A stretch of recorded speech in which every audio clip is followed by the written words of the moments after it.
He's trying to walk to the net. He scores!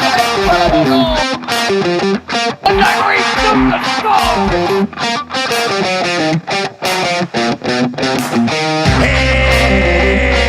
He shoots and scores! All right, welcome to Pittsburgh's DSEN Pens Weekly Update with Scott and Ken. We're here to talk all things Pittsburgh Penguins. And as I just mentioned, I'm one of your hosts, Ken, and I'm here with your boy, Scott. Yes, What's sir. going on, Scott?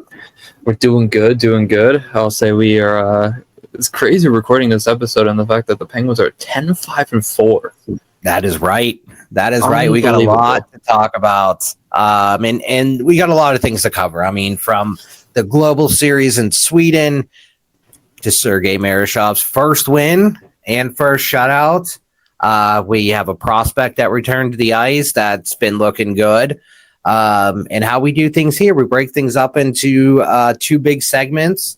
And today we're covering the trip to Sweden that they just got back from and kind of the Pens state of the state. Who are they? What are they doing? What type of team are they? And are they who we expected them to be? So I guess, Scott, first, like you just mentioned the 10-5-4 record. 24 points. How do they look compared to other teams right now? They look like a team, Ken, that's more... they've proved teams wrong. I think they've come into the season now. We've talked about it before, and I'll reiterate again. They're a team that's really dangerous because they don't have a chip on their shoulder. No one expects them to be good. And I think that's kind of what's propelled them to be this good. I think it starts from Sidney Crosby. I think igniting that fire in him. I think he's kind of have this team going at the pace they are right now. And I mean, it's true. A team with nothing to lose is pretty dangerous, and that's the hockey they're playing right now. And it's pretty impressive to see just how far they've come. To your point, I just want to comment on your point. There's another side to that too that I think Kyle Dubas is very. He was very specific to talk about that he wants to bring in people who need that second chance, right? Yeah. Who may not have been in the right situation and are looking to find a place to kind of reignite their career. And you see the likes of Justin Braz, Anthony Mantha, those kind of people who are reigniting their career here in Pittsburgh. Yeah, no, I'll say those guys, both of them have looked immensely impressive. Mantha especially, that signing looks like a steal. It looked like a nothing signing on free agency, and it was like, okay, you can flip him at the deadline. Now all of a sudden he's become a key top six piece with Gino. And he's brought Gino back to some prime Malkin that we haven't seen in somewhat amount of years. That line, I was looking at the lines a little bit earlier today. And I know this is kind of getting off topic, but that line is still, and when I say that line, I'm talking about the Mantha, Malkin, and Brazo. They are still the highest expected goals line. For. Yeah, expected goals for on the team. Expected goals for is 4.93. Yeah, and so I think kind of going into who we are and what we're doing, like Braz is a big piece that we're missing right now. I know we've been shuffling around the lines a little bit and having Kevin Hayes play on that second line with Malkin and Mantha. I'm not sure. I didn't think Brazo was going to be this disruptive in the NHL. I didn't think he'd be a leading goal scorer. But I think the big thing that he's doing is he's getting in the right places. He is, right? Yeah. He's kind of putting himself in a position to succeed, and you can see he understands where his role is on that second line. I think he understands what is expected of him, and I think he's so far exceeded expectations tenfold. Obviously, with him hurt, like you said, we've seen Hayes, and we also have seen Tommy Novak step into that spot. And obviously, it's not to the production of what Brazo brought, but I think once they get him back within the next couple of weeks, I think if he can ignite kind of what he had before, this team would be even more dangerous back to where they were at the beginning of the season. Yeah, absolutely. And you mentioned their record, 10-5-4, 24 points. So that puts us third in the Metro as we sit here today. And we're coming off the Global Series kind of break where we have a few days until the next game. But as we're sitting right now, we're third in the Metro behind New Jersey Devils and the Carolina Hurricanes. And one thing that you and I were talking about in our pre-production meeting was we're also fifth in the NHL. Yep. So, we're behind Colorado, New Jersey, Dallas, and Carolina. There's 3 teams tied at 24 points, the Pens, LA Kings, and Boston. But if you look at the top 5 teams, right? Colorado, New Jersey, Dallas, Carolina, 3 of those teams are the Metro Division, the Metro Division. Right? So we have a very tight race, like a very tight race in the Metro. We do not have that luxury of leaving points out on the ice, or we don't have that luxury of getting, having these moral victory overtime losses, right? That we've been seeing.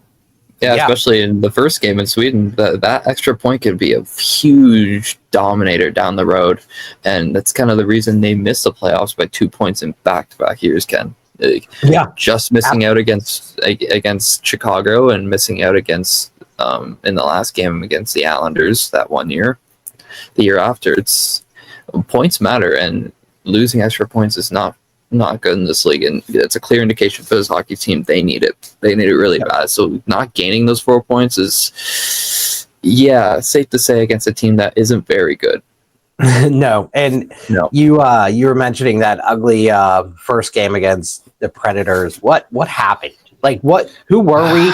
Was it and I hate to use this excuse because I heard, I get the post-game interviews when I'm not there. And the first thing I heard out of, Sidney Crosby's mouth was, the kind of the jet lag, or like, is it the travel? And he's like, he kind of like wiped that off and was like, no, like this, it doesn't matter what it is, right? We can't play like that, basically. Well, I think to your point, Ken, I don't think they can blame travel. They were there multiple days prior for enough time to acclimatize to the Swedish time zone, and they had a practice and a full practice and a morning skate on that ice. There is no excuse whatsoever to drop those 2 points, let alone drop not just 2 points, but just one. Even then, again, circling back to the 2 points, 2 points is 2 points. 1 point, you get an overtime loser point, but what's that going to get you down the road? Well, make or break your season. Absolutely, and that's kind of where I think whenever head coach Dan Muse mentioned that this is a business trip, right, and he wanted it to be. Like, yes, there's team bonding. There's a team morality aspect to it of like, let's bring everybody together. Let's make sure everyone's on the same page and relationships are continuing to be built. But we still have to go into this as a business, right? And we have to get those 2 points, 4 points in this situation, because you could see it in Dan Muse's voice in the way he's answering questions of, okay, he's seeing points slip away now. Whereas October was historic, right? We got 18 points. We're at the top of the league. We're, the underdog. Nobody expected the Pens to be there. And all of a sudden we're at the bottom. Or we're not at the bottom. We're on the losing side of all these games. And in November. In losing all these games in November, right, it starts adding up, and then you realize we've only got 6 points this month. So, I'm glad that we were able to scrape away, 3 of the 3 or 4 points. Yeah, that's huge. But let's talk about game 2. 4-0 victory for the Pens. And we looked good. We looked like we wanted to be there. We looked like we were having fun. But most importantly, we had somebody in goal who looked poised, who looked patient, who is flexible. who looked like a stone wall and who looked like a pro in that game. What did you think? Tell me. I know you're the analytical one of the two of us. What did you think? I thought he looked outstanding. I know, obviously, he didn't have very many shots come his way the first little bit. I know in Nashville, you could tell they were kind of stunned by the fact they went down 3 pretty early. But kind of as the game went on, and, Nashville had that 5-on-3 in the second period, and they kind of had those 4 power plays carry along. Murashov, he looked cold-blooded out there. He looked like he was locked in, laser-focused, and he looked absolutely amazing. Yeah. And this is not me just saying, just because he got the shutout, he looked amazing. He looked amazing, Ken. There's no other word to describe his performance. There was no doubt in my mind now, I think, that when he's in net, I'm not worried one bit. There's been... how can you confidently say that with a rookie? There's just this thing good about him. Can he be that good? Yes. The team needs to play good in front of him now. In that LA game in his debut, they did not play good in front of him, and unfortunately they left him out to dry. If they can play like that in front of him, and all he has to do is make the saves he needs to make like that, and he could easily beat a brick wall for them. And they just need to play the way they played. Yeah. And to that point, I had an opportunity to ask head coach Dan Muse after the LA game how he thought, or what was his assessment of the defense in supporting a rookie goalie. And he was, pretty transparent in saying, they were coming into the zone with too much space. We were giving them too many opportunities, setting up, coming into the offensive zone. And basically, we could have done a lot more. And to that point, he still didn't have a bad game. He let up 3 goals, but it still was not a bad game. He made a lot of really good saves to keep them in that game. But this was, not only to be his first win as an NHL goalie, but it to be his first shutout. He only faced, like you just mentioned, early on in the game, they had 2 shots in the first period, 8 shots in the second, 11 in the third. So 21 total shots, but all it takes is 1.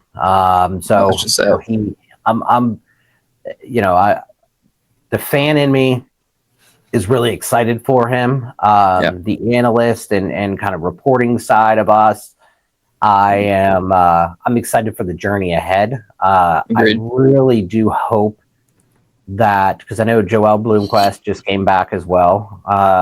We'll talk more about him in the upcoming segment, kind of where they go from that. So and is Murashov here until Jars comes back, or what's happening? But the other person in net too, Artur Shilovs, right? He's in conversations right now as being a top goaltender in the league. I saw him on the charts today. Yeah, I saw him on a list. I think he was goals saved above expected. He was number 2 behind Logan Thompson, if I'm not afraid. Logan Thompson. Wild. And he's a rookie as well, right? Yeah, he's Calder year. Right. So, we have 2 very young goalies that, I'm glad we took the opportunity on Shilovs to move him over here to Pittsburgh, give him some playing time to see what he has. But I think right now I couldn't be more excited about what is ahead for goaltending on the Penguins. Oh, 100%. And I think that's been their paramount issue for quite a long time. I think that's the reason they've kind of held themselves. I think coaching and goaltending has kind of been their Achilles heel the past 2 to 3 years. I think that's kind of what's costed them a look at it. And I think you could see this year with a new voice, some new blood in between the nets. It's a huge dividend to this hockey team. And you could see it just in the product that they're putting out there in the goal. No, 100%. Do you so that game too, what kind of boost do you think this gives them moving forward? I think it gives them a confidence boost, obviously on the personal aspect of it. this team couldn't be closer than ever. After a trip like that, there is no way this team is not bonded together as one, as a unit. On the business standpoint, the break's going to kill their momentum. I'm sure of that. They're going to come out slow against Minnesota on Friday. Yeah. With that, we all know what's happening. On a personal aspect, though, they got to build because the teams below them are on their tail, and the Rangers and the Islanders, they're on their way up. They're coming, and they got to be able to kind of get back to being at bay away from those teams and climbing more points so that they can kind of have that buffer like they had before when they were ripping off those historic wins. And I don't know if you're aware of this, in which you probably are, but I was not aware of it until I just looked. The Minnesota Wild have 6 wins already in November. Yep. Right? They're on a roll. They played Sunday against Vegas. They won 3-2. They play Wednesday against Carolina, and then Friday against Pittsburgh. So they're coming in guns a-blazing, and so we got to get ready for that. Yep. That's a big, like you just mentioned, with us maybe starting a little slow after this break. That made me look even at kind of where Minnesota is. Well, even with the 5-day break, heading to Sweden in the first game, they looked slow. They looked sloppy. They looked slow. They looked like a team you could tell was still getting used to the time zone, and it got to them hard. Yeah. It took them a full period to actually get into the game, and it's like, they're like, oh my god, we have to play. Well, and you would think that a little bit of rest would be helpful, and it is. But yeah, no, 100%. Yeah, too much rest is too much rest. Yeah, like I think too much rest is when the Olympic break happens. The 2 weeks is too much rest. That's where if they're riding a big momentum train, it's going to kill this team completely. And absolutely, if you think the Sweden trip was worse, just wait till they come back from the Olympic break. Because boy. So jumping into segment 2 here, okay? Yeah. We're gonna make a hard right into segment 2, because I'm gonna move. We talked about our third point to discuss in segment 1. I'm actually going to move that to segment 2, and I'm going to open up with it because Ben Kindel is a major part of our team. He's a influencer on the ice. He's someone that is creating opportunities, expected goals for, and is just his overall production on the ice is probably amongst the top on the team right now. Something you and I talked about last week, not on the podcast, but just offline, was should he be moved back to third line center? Is he more impactful as a center? And when I pulled up the lineup for game 2 in Sweden, I saw that he was back to the third line center. So how'd he look? What do you think? What do you think that move? Was that a hard move for Dan Muse? And what did it look like?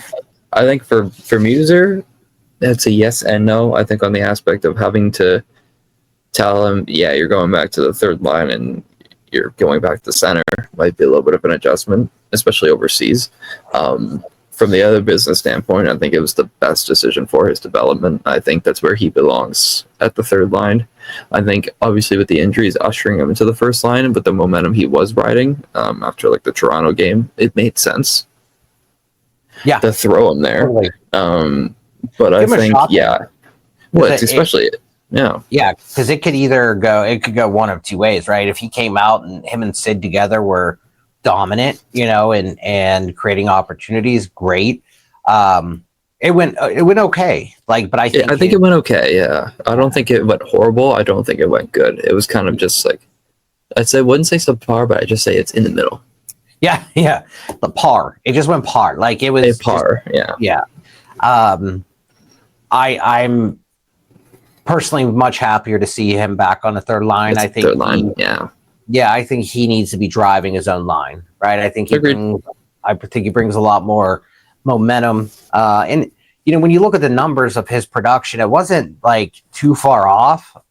Because for one, you have Sidney Crosby and Brian Rust on your line. Of course you're going to get Of course, the line's going to be productive, but I felt like he was sacrificing some plays to make sure that he was,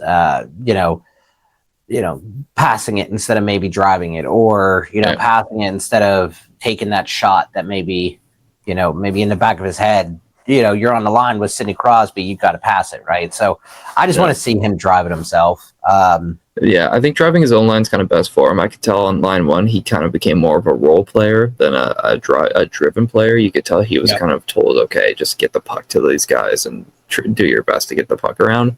More where he's on the third line, he kind of drives it himself, which I prefer much more because he kind of allows him to control the play and control his destiny of how he moves. Because if you're prohibiting a player's key aspect of his game, then you're going to see production dip, and that's kind of where he kind of tailed off a bit. And I think that's why Coach Muse realized, okay, it was time to move him back to where he was, where he's familiar with, and I think it was the best decision overall. We talked about it, and we both agreed on it. Do you trust Dan Muse's decision making? At times, yes, and at times, no. I see a little bit of, sounds bad to say, a little bit of Mike Sullivan and Dan Muse at times, with the philosophies of having the ice, the Kevin Hayes and the Yona Koppinens that production-wise might not bring much to this hockey team. Sounds crazy to say, but I think icing guys that don't do much for this hockey team isn't always the best, and kind of reminded me of Sullivan, someone throwing in some guys. Do you think Kevin Hayes, player like that, do you think he would be having this much ice time if, let's say, Braz and Hollander were playing? Oh, not a chance. He'd be fourth line fringe, maybe an AHL top line player at best. Right. So, that's where I see him with the guy with the Rakels, the Brazos, the Hollanders. Is he even in this lineup? Maybe not. He might be in the press box for all I know. Right. So I think that's I look at that as more of a, we have to put him in. No, we have to, but it just makes sense. Injuries. Yeah, because of injuries. But one thing I value about Dan Muse, and this is why I asked you this, I like the way he experiments. Okay, I agree. Yes, I do. Yeah, he's not afraid to try to make change, things and make change. He makes change, and I think that's something that I think everyone's loved. I think he's just the fact he's moving players up, like we saw Connor Dewar with. Yes, Sid. That's exactly why I asked that question, was putting Connor Dewar. Has he earned it? Okay, he's worked his tail off. Yeah, he's worked his tail off. That's a role player that I think could benefit from top line type usage. Similar to even putting Braz and Mantha together, right? I mean, it was an experiment. Let's see if it works. And it worked. And you never know what's going to work, right? And that's why you try some things out. And if it doesn't, you just move on to the next. That's just it. Yeah. And I think, to foreshadow of something that's coming up here in a few minutes, I think Tommy Novak as well. Yep. I think him and Ben Kindel, I think, are starting to gel, right? And we've been waiting for, Ken. We've been waiting for We have been. And I think now that Novak is kind of getting his skates under him a little bit. Yeah, he's his groove is kind of slowly starting to. He's trying to get a little jiggy with it now. To say the least. I like it. So here's the question, right? Yeah. Everyone wants to know the answer to this question, and I've been hearing everybody talking about it. So I figured, why not you and I talk about it, right? Oh, of course. Who are we? Right? Are we a competitor? Can we compete for not just compete for the playoffs, but can we go far into the playoffs? Are we a competitor, or are we a pretender? Right? Or what are we? Yeah. What are we? What kind of team are we coming into this year? And I want to set the scene right now. Coming into this year, we thought we were going to be competing for McKenna. Okay, that was the mood. That was what you kids call the vibe. And, and the vibe was like, let's tank for McKenna. Maybe not that bad, but you know what I mean. So yeah, I'm going to catch your drift. So now we're a month and a half into the season, and we are, fifth place in the NHL. Yeah, fifth place in the NHL. So are we? And I, coming off to a hot start. Was that because we have a new coach? Is what was that all about? Now that we're kind of midway through November, we don't have the success we had in October. So are we a competitor? Who are we? I think we are a young team riding on hot momentum and a brand new philosophy that is just, it works. Can they go far? It depends. I think the rest of the season will kind of make or break how the rest of the year goes. Are they a fringe playoff team? Yes, I think they are. I think they are a fringe playoff team. For sure they are. I think they'll be in the race this year, unless they have a torrential downfall of epic proportions which we all expected. They also could be a pretender. I think it's one of the two. I think there's no in between. It's one or the other. Yeah. If they manage to pull off a mediocre season, that would suck. But it's make or break. It's make or break. And I say this in the best way possible, that we are a fringe playoff team. I say that as we're exceeding expectations this year by being a fringe playoff team. And like you said, we're running on momentum of some of the biggest stars in the game is still playing right now on our team. Yep. And then we're playing some very young newcomers to the NHL. Yeah, some great talent mixed with some guys who have been in the league for a minute and need that reboot, right? So everyone's driven, right? And so everyone has a role. Yeah, and if that all comes together and and it ends up pushing us further than we thought, fantastic. Let's enjoy it. But keep expectations real. And I think that's where we have to be right now. I think we got to realize that the downfall could happen. They could easily melt down. Yeah, absolutely. And it's very possible. Yeah, my expectations are more aligned with that. I think that more than anyone, that based on our record predictions for October and November, I was more like let's be real. Let's be real. Well, even for October, you were more of a let's be real. Yeah. And because there's other organizations that are building their roster to win today. And we are building our roster to grow, right?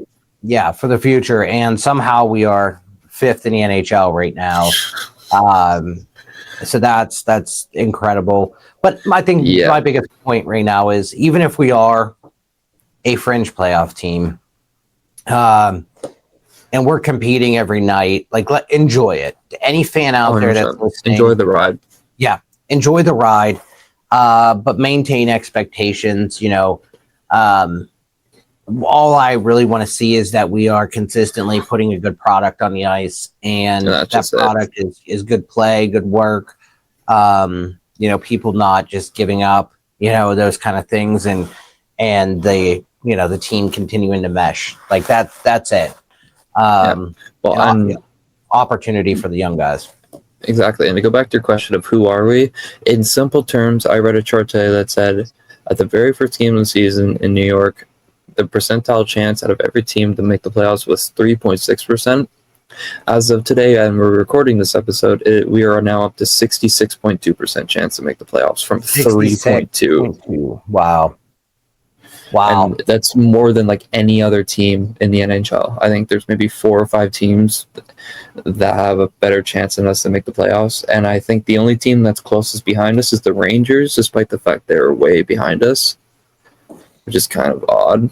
But again, analytics and odds are a crazy thing. And as it says in the chart, they are subject to change. based Yeah. off of team performance. Yeah, and what the Rangers threw their game ahead of us, right? So they played 20 games so far, but they're 10-8-2. Yep. We are again 10-5 and 10-5-4. 4 loser points. Just to think, those 4 loser points, they could be up to 28 points right now and a clear-cut division lead. Like, circle back to the point thing, 28 points in first place in the division. Think of that. Correct. 4 lost points. Just a small note here. The Rangers 1-7-1 at home. At home. I know it's been a storyline. They're 9-1 and 9-1 away, 1-7-1 at home. It's rare that you see a team like this, right? Struggle at home. So poor at home, but wins on the road.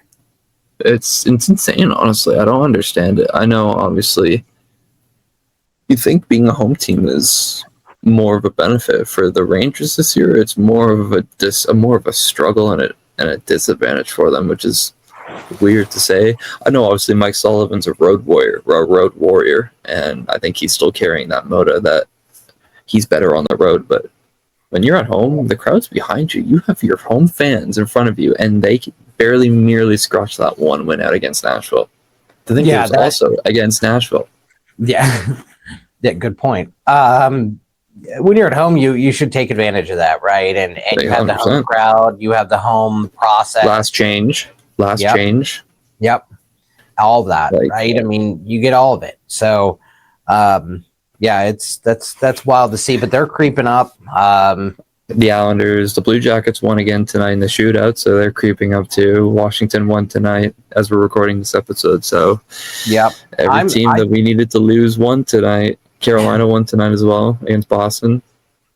Yeah, okay. So Carolina, I don't know if I mentioned their points earlier. I don't think I did for that purpose because I knew they were 47. They're tied for a division lead.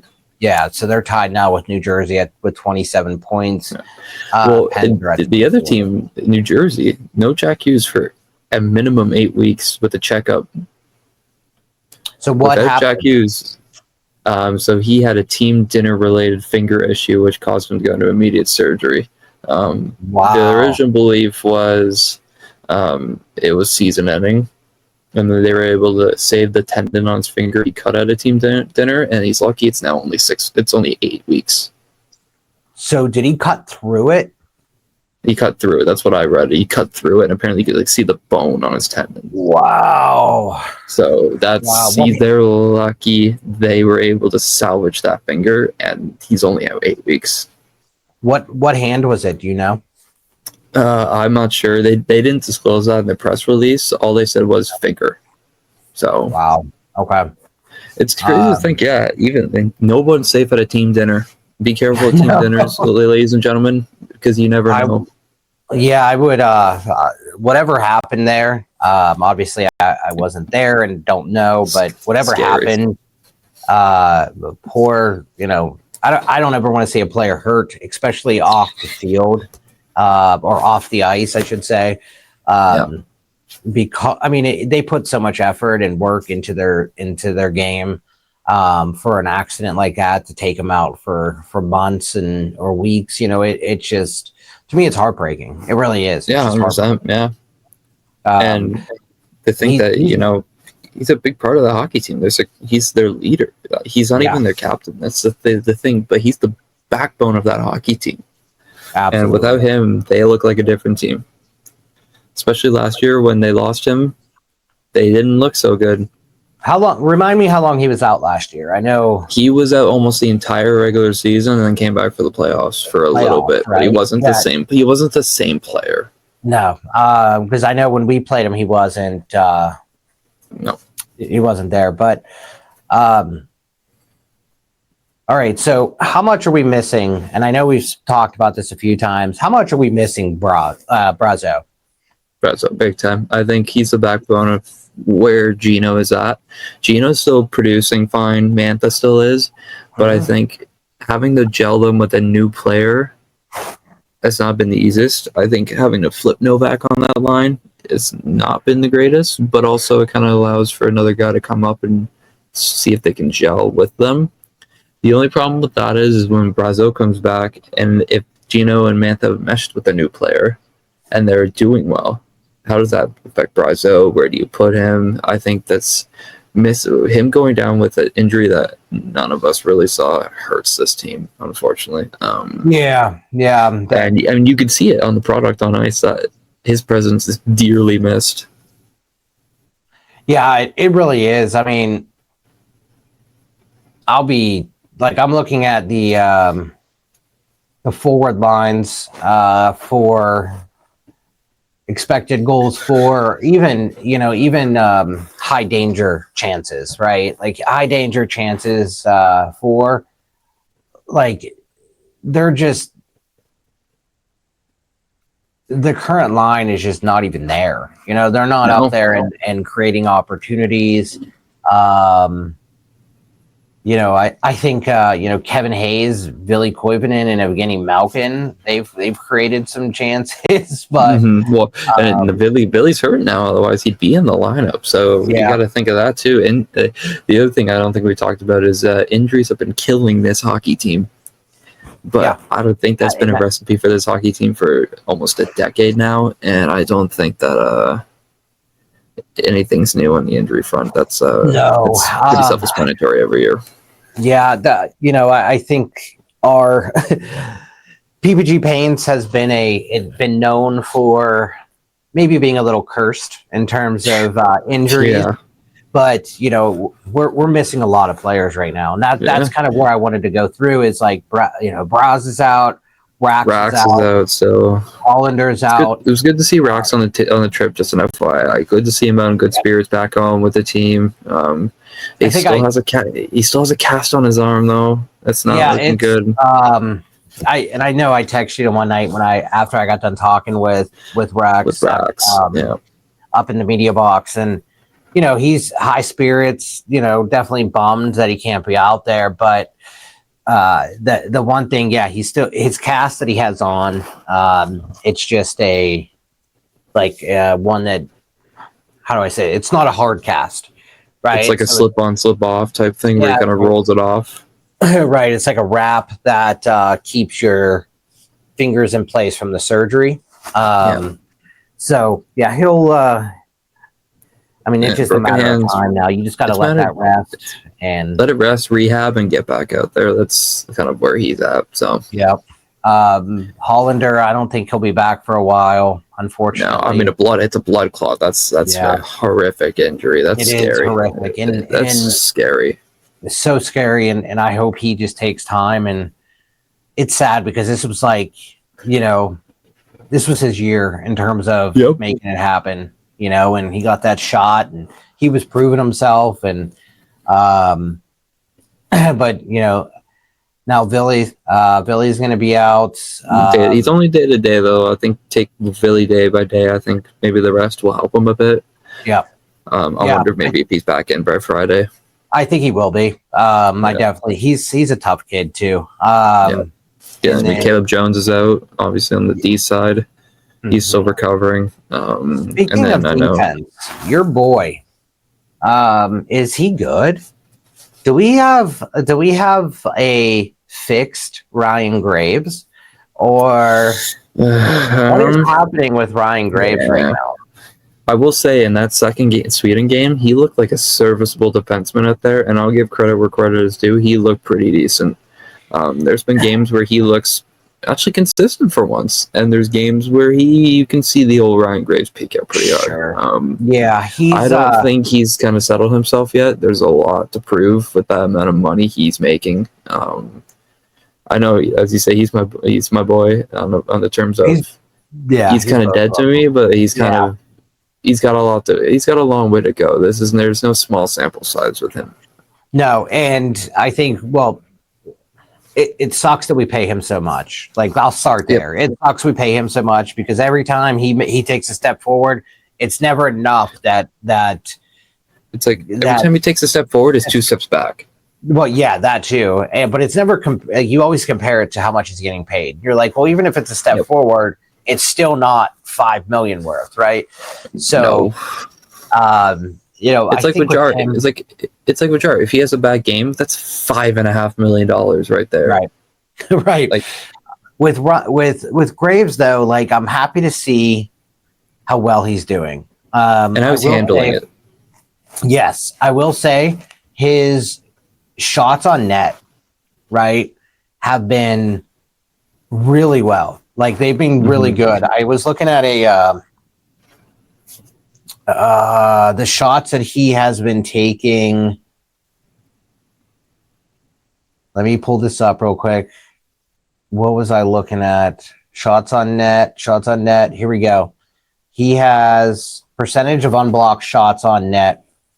90% of his shots go unblocked and hit the net, right? So he's creating high quality chances whenever he's shooting the puck. Crazy to think about. That's crazy to think. Didn't expect much when he came up when they made that crazy transaction activation with the Heinen and the Graves recall and Murashov, but he's actually kind of stepped into it and kind of taken advantage of it, which he has. And he's not afraid to throw the puck at the net, and he has a decent shot, right? So him throwing the puck at the net is creating some opportunities. I know he already has one goal by doing it, but if he keeps doing it, that's what we need. Like that's exactly what we need. I'd like to see Harrison Brunicky maybe get a chance with Graves. Obviously, I have a feeling they're going to. I think he's eligible now for an AHL conditioning loan, which I think when they get back and they make their transaction moves, you'll see that happen. That's a given. He's now eligible for them to do that without having to send him back to juniors. Yeah. So I think you'll see that in the next coming days. But I would like to see him get a chance with Graves. I think maybe that's a combo that could stick. I was hoping to see it. I know I've seen some comments about it. Is Graves? So the thing is with head coach Dan Muse, he's so fundamentally driven, and he drives spacing and your spacing and fundamentals out there that I think Ryan Graves knows what to do. He knows his role.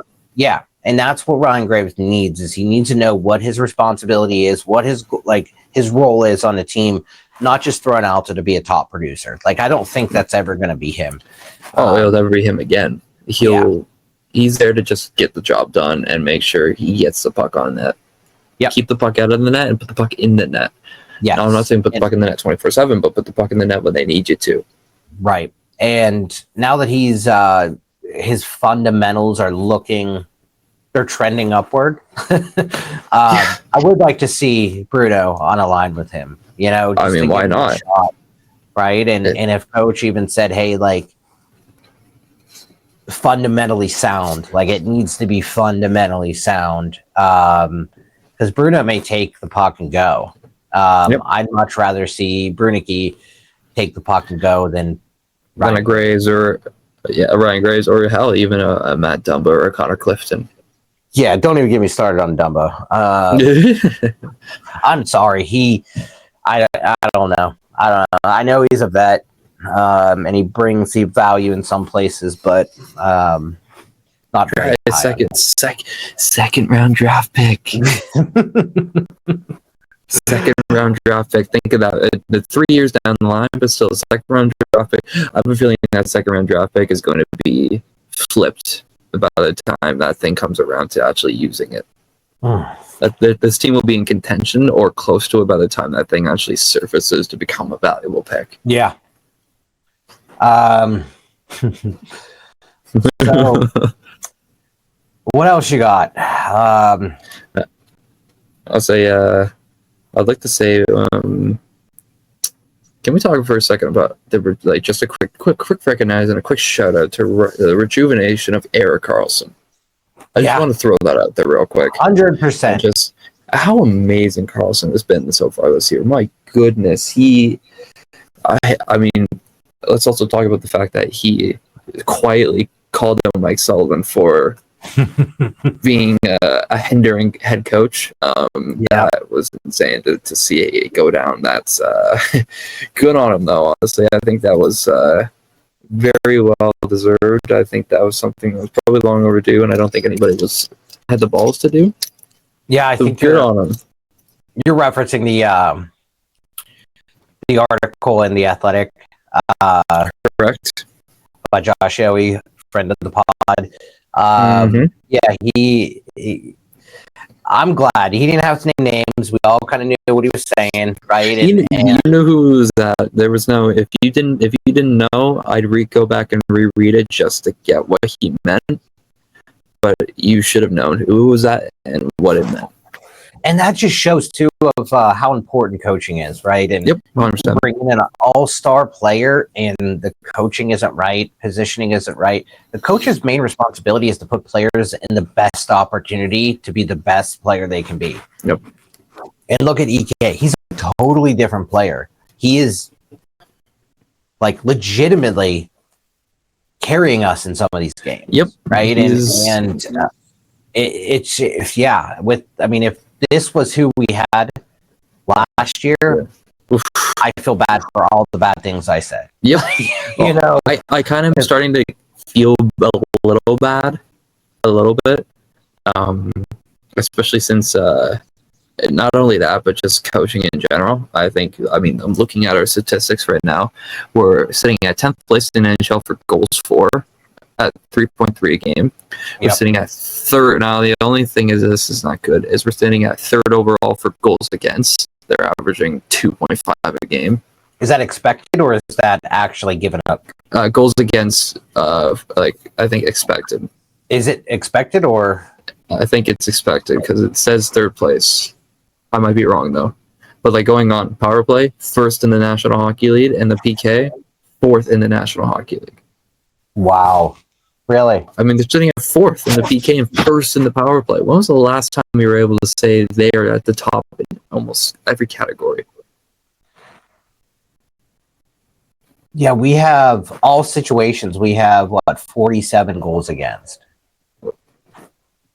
62 for 47 against. I don't. It's not that bad. But I think you're right about expected. Yeah. Expected. It needs to get lowered a bit. Yep. Because we're plus 12 in differential, so it's expected. So that means our goaltending has been really good, to be honest. Really good. Yep. Yeah. But our PK, our special teams overall, has been really unbelievable. Good. Shout out again. I said this last episode. I'll say this again. Shout out to Todd Nelson. He has single-handedly brought the special teams back to life. Yeah. Hands down. My goodness. I would love to see, and one critique, I think, on our power play, I would like to see less shorthanded opportunities given up. Yeah. I think we had a few games there where we let up some shorthanded stuff that, there's no, to say the least. Yeah, I won't say names. If you watch the games, you know who facilitates those giveaways. You don't need to name names. You know who they are. And if we clean that up, because we have one line that is incredible, and they're the top power play line. So many names on that. But if we clean that area up, I think we'll be fine. 100%. That's a big area. It's a big area to clean up, but big area to clean up. 100%. So, yep. So let's jump into the closing piece. What I like to do every week, or we like to do. Sorry, not me. What we like to do is talk about kind of players that have trended up, players that we think you need to keep an eye on. Even players that might just be standing out for one reason or another. So what we'll do is kind of go through. Scott has, a couple players that are trending up and a couple players that are trending down. And then I'll go through mine as well. I'll try my best. I will try my best to make sure that I don't duplicate yours. All right. I can't promise that I won't. Well, I've thought long and hard about these four players. That kind of fit the whole segment we have here. So I'm going to start with trending down, kind of set the tempo for this instead of trending. For trending down, my first player is Chris Letang. sorry, Tanger, but I don't know if you'll ever watch this, but if you do, unfortunately, my man, you are on this list. You know he's watching. Mere respect of He's with the mere respect of what you've done for this hockey team so far this year, it's not been going well. There's been a lot of more negatives than there have been positives with Tanger. I think that's where Erik Karlsson's kind of stepped in and kind of rejuvenated that defense a bit, where it's kind of like there's a soft spot. But yeah, Letang's he's been on a downwards slide from the moment the first game happened, and it's gotten worse and worse. I haven't seen any progress at all. So for me, he's a clear-cut trending down player. I don't see any room for improvement unless he makes, again, another big jump up. Then talk to me then when that happens. But as of right now, he's not so good for this hockey team. And then my other player, trending down, Blake Lizotte, the empty net goal master. Yeah. Except for that, though, sorry, Lizzo, but I don't see much in Lizzo, honestly, as much as he's there to bang bodies, block shots, and he's kind of playing an Achari role right now, just like Noel Achari is. Yeah, I think which is just that's bang kind of bodies, block shots, and just you're there to just be a role player. That's it. And I don't really see it trending up for him. He's more of a trending down. And there's times where he looks a little shaky. Yeah, I can't lie. There's times where he looks a little shaky. Yeah, I think and I hate to say this because this is a very rude thing to say, but he needs Noel Achari back. Yeah, a little bit, just to kind of make him a complete role player again. Yeah, like those two need each other, right? And they play well together. They go up and they go down together. So. I think they pick up for each other as well, but they definitely need each other. Yeah. Who's your trending up? Yeah. Now, I think we talked about this player earlier. We'll start with him. Is Tommy Novak? As we said, he's found his groove. He's found his jig. I won't go much on a Novak. We kind of talked on him a little bit, but this player does not get enough recognition. Ryan Shea. Shazer. You and I have been Ryan Shea fan club since day one. Yeah, since I'll say first week of October, since Buffalo preseason game. Yep. He is big time. The unsung hero of this team right now. A ton of ice time. Not someone who has carried this amount of ice time before. I agree 100%. 100%. Yep. He's just someone that I did not see this coming. No, not at all. Did not see it coming. Well, when they signed him to his contract extension in the right before the summer hit, before last season ended, I was glad they did that because he earned it. And I think there's a thin line of he might get another extension because it was only a 1-year deal with his extension. I'm pretty sure a 1 or 2 year deal. So he'll be up for another extension coming up. But I think if he continues this, he's earned one without a shadow of a doubt. And he's kind of saved the whole Crystal Letang experiment. I think he's the kind of the soft spot of what kind of makes that tick right now. Yeah. All right. So I'm going to start with my down, and I'm going to run through them just super quick. Okay. So I got Kevin Hayes. Yep. Right? No, that's I don't know what to say. Right? Like I'd rather have Braz in there than him. I'd have anyone else but Hayes, unfortunately. Tristan Bros has been ripping up in the NHL. What is it going to take for the call the kid up? Yeah. Call him up already. I really hope they're not afraid to make hard decisions with Kevin Hayes. So Kevin Hayes, that's my worry. I'm with you there. I'm worried he's Muser's too obsessed with the fact of keeping him in the lineup that it's going to hold someone back. Yeah. That's my main worry. Yeah, so in my other one is I didn't want to put this name on here, but Tomasino. It's honestly, as much as it hurts, because I am a big Philip Tomasino guy and a believer that he's a good hockey player. It's pretty valid to say that he has been on the downward slope a lot. Yeah. And I was talking with someone behind the scenes with him or about him. And ever since this person told me this little attribute to watch, I've been watching. And since then, I've just been like, oh, man, it's, there's a, I guess there's a not rumor, but like there's word that like he plays very selfishly. He plays for the stats. He plays for himself, right? And now that I notice that, when you see it, it's like, oh, that's why it's not connecting. Yeah. You know what I mean? One-dimensional hockey player. Yes, like he's playing to make sure he can go back and say, oh, this piece of my game is really strong. My what, like just small pieces of it. And ever since I've been watching, I'm like, like I can't be the same person I was that was like, give him the opportunities, right? He's a former first round pick. He, came over here in the first few games. He was kind of lighting it up. No, he's just players do that a lot when they come here. Yeah. And so he's definitely down. He's playing like someone like, hold on, let me take that back. He needs to play like someone that's losing his spot on the team. He should be turning it around. He should be playing extremely selfless out on the ice, and he needs to be creating more opportunities. So those are my two that are trending down. You're trending up. I'm curious to see you. Yep. One, I think I noticed this in the last home game they had before they went away, but Dewar, right? Connor Dewar, yeah. Dewar, I say Dewar. Connor Dewar. Dewar. Dewar.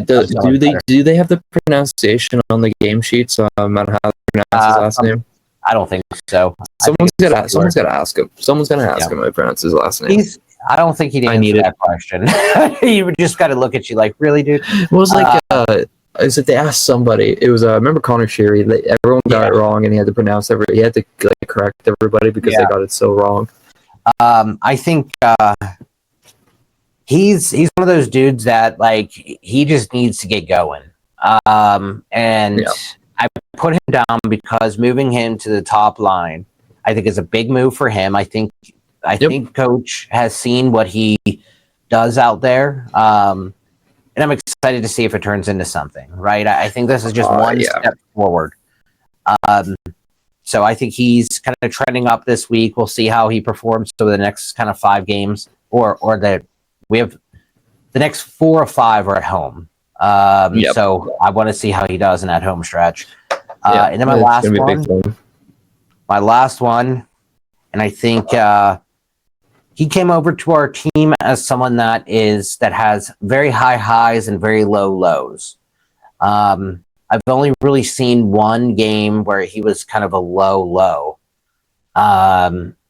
Otherwise, he has been a bright spot in this year. And he's trending on the Calder Cup race right now. He's known to be one of the chillest dudes I've ever talked to in the locker room. Won't give you a lot of like hot takes, but Arthur Shelovs. Yeah. I think now that he's getting consistent playing time, and he looks like he's having fun. Yeah. Right? He looks like he's having fun.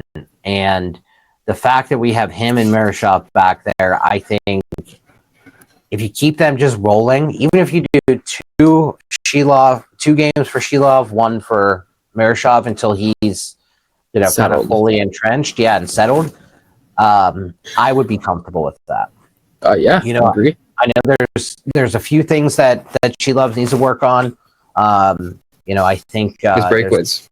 Yeah, his break. I think that's Pittsburgh. I just think it's Pittsburgh right now. Anyone in Pittsburgh cannot do breakaways. But especially Shelov, he is just terrible at them. But I think I love watching a kid play. Yeah, I think he's I'll say good. this I as think someone who's watched him in person as well. I got to watch him back in Vancouver during the 2023 playoffs. Yeah. And he played yeah. lights out. Watching him in person at Rogers, like him stoning Nashville and almost getting Vancouver to the conference finals. My God, that was something to behold. Just the way he was stone cold. Yep. And he'll let up a couple that you're like, come on, man. But it's way more forgiving because he makes some really difficult saves. Right? Yeah, it's a very different feeling from when Jar's in net. Yeah, I don't know. For me, whenever Jars is in net, I'm afraid for the puck to even go his direction. Yeah, right. For the past couple seasons, it's kind of like when he's in net and the puck hits his direction, I'm like, oh. Just please don't go in the net. And that's not a settling feeling. No. So I'm interested to see what they do, especially with Joel Bloomquist coming back from his injury. And I think we missed out on talking to somebody. Rutger McGroarty is now back in action in Wilkes-Barre. And how do you look in his first game back? He looked really good, despite the fact he did get hurt halfway through, and he might have lost a teeth or two. He did score, and he looked like he was feeling himself, which, thank God, that's what this team needs, so that when he's ready, it's time to bring him up. Yeah, I think he will be. That first goal that he had back, he flew down the left side of the ice. I mean, blew by everybody. Yeah. He made everyone look silly. Yes. And I'm happy to see that because my one thing I said about Rutt at the NHL level was his skating. I didn't think he could keep up with everybody. So I'm really hopeful that he gets kind of back in hockey shape so he can get up here as soon as possible. So we'll keep an eye on him too and keep everybody updated. Well, just think of the future possibility line of Rutger McGroarty, Ben Kindel, and Billy Koivunen. That could be a future line for this hockey team. That would make me smile. Of those three, like I'm a Kindel fan. I think he's been a huge, bright and shining star on this team. That is kind of the up and coming player that we needed. But Billy Koivunen has been someone that I've been rooting for since he's made his debut up there. He's right there. He can't buy a goal. He can't buy a goal. He needs to get one. Once he gets one, they're going to start falling. That's just it. It's like the dominoes will fall as soon as he gets it. And it's unreal to think that he's so close every game. Yeah. You could see his expected goals, right? Just keep going up. Just keep going up. His expected goals and his high danger chances, everything just keep going up. And I'm hoping this time at this point, I don't care how it goes in. I don't care if it goes on someone's kneecap, someone's head, someone's shoulder, the boards, and it backs off the boards and off the goalie's head. I don't care. I want him to score. So bad. Since October 28th, he was at .227 expected goals. Okay. It has gone up to where it's at now at 2.13 expected goals. Okay, so it has just... And he hasn't scored in the NHL level yet. He has not scored yet, right? So it's just every game it climbs up a little bit. So but that's what it takes. It's creating chances, and so I'm really happy for him. Yeah. He'll get one. It's going to come. It's going to come. He will. All right, you ready to wrap up? Yes, sir. Another episode of Pens Weekly, or Pens Weekly Update. Sorry, Pens Weekly Update with Scott and Ken, brought to you by Pittsburgh's DSEN. Check out our YouTube. If you have not subscribed, please do. It's a free way to support everything we do here. Connect with Scott on X or Twitter. You can find it on your screen, but if you're listening, you can connect with him at Scott_PITTDSEN and connect with me on Twitter or X at symbol Ken_PITTDSEN. We'll be back next week with another episode of Pens Weekly Update with Scott and Ken. Until then, talk to you later. Capini scored! And Zachary shoots and scores!